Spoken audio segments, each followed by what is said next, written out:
Is Misha Yvonne Finn as Turvagedi. I represent Joyce Country and Western Lakes Geo Enterprise. We're a community organisation who work on a voluntary basis to represent all the communities in our Geopark project region. Hope you enjoy our Bronze Edge experience near Finny, County Mayo, Banthanabas.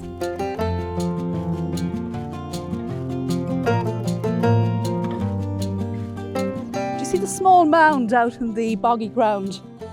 So the first time I saw this, I wasn't really sure what it was, but we have been able to establish it as a Bronze Age Fulachtafia. So it is the sort of place that you could easily pass by because it looks quite inconspicuous, just that it's a dry area in this boggy. You see, it's all quite boggy around here. And then we see this mound. And when you look at it, you can see that there's rock interspersed. And what is kind of interesting is that you see some of the rocks have this reddish colour. That is actually charcoal. So this, from the Bronze Age period, probably about 4,500 years ago. And of course, for fire, they had to have wood. So wood was very important. Ireland once had forests of Scots pine and oak, probably Scots pine up in a location like this. And the whole area would have been completely up onto, maybe not quite the summits, but certainly the lower parts of the hills around here, all the way around. And yet today, they are without tree cover. Where they have analysed cores in bogs, they're able to establish that a lot of the tree cover was removed, starting in the Neolithic, but well into the Bronze Age. A lot of the native tree cover that would have come onto the landscape following the Ice Age, when the glaciers retreated in a place like Lough Nafooey, gradually the vegetation would have come back onto the landscape and you would have had tree growth. The Bronze Age people and the Neolithic people didn't go around with stone axes or even with a bronze axe cutting down the trees. What they did was ring bark the trees, okay? If you cut the bark all the way around, it stops the tree from growing.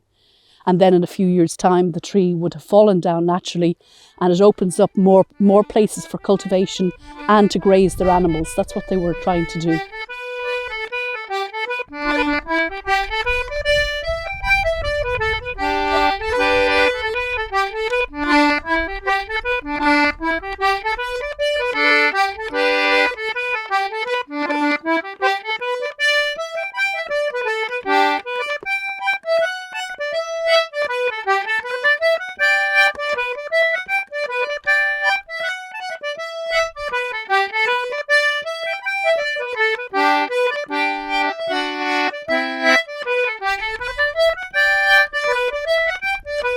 So we're actually now walking around the wall on the surface. So what we see out here is that they've probably taken the stone from the fort wall to build our modern field walls.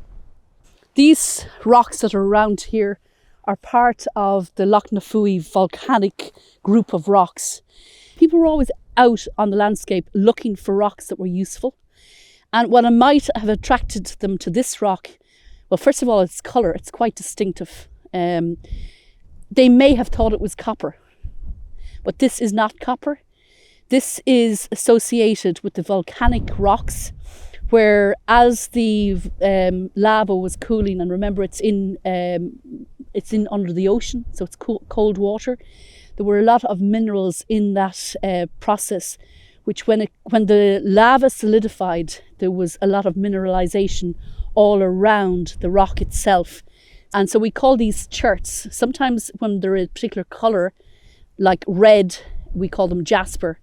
The chert is useful for tools, but you can see because of the heat process, a lot of the rock is very fractured. So when you go to try and use that for tools, it'll probably crack and split.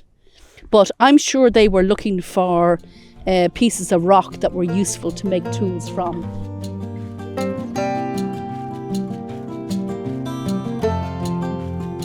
So, Goramila Mahagat Trish, that's really fascinating, that whole talk. We could be walking around these hills and mountains and we have no idea until somebody with knowledge is able to point out what is here. It was a wonderful walk and talk, and Goramahagat again.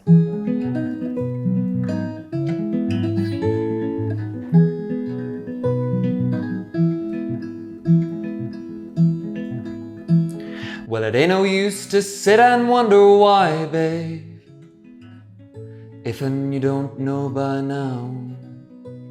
And it ain't no use to sit and wonder why, babe, it'll never do somehow. When your rooster crows at the break of dawn, look out your window and y'all be gone. You're the reason I'm a-traveling on. Don't think twice, it's alright.